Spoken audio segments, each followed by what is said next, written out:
Panginoon, maraming salamat sa Biblia. Dahil ito po, Panginoon, ang iyong love letter. At ito rin po ang Panginoon kontrata mo sa bawat nilalang na susundin ng iyong mga salita.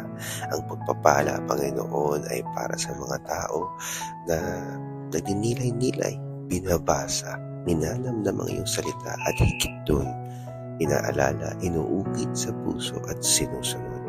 Turuan niyo po kami, Panginoon, na humingi ng grasya sa iyo, ng talino para maunawaan namin, Panginoon, ang iyong mga katagaan na isinulat sa Biblia upang kami, Panginoon, ay madala sa mas magandang kalidad ng pamumuhay. Dahil ito po, Panginoon, ang tanging paraan para makita namin, Panginoon, ang aming pagkabulag at makakita kami. Ang aming pagkabangi ay mawala upang kami ay makadinig. At syempre, Panginoon, maranasan ka namin ayon sa iyong kalooban. Na ito po, Panginoon, ang magdadala sa amin sa magandang kasalukuyan at kinabukasan. Sa ngalan ni Jesus. Amen.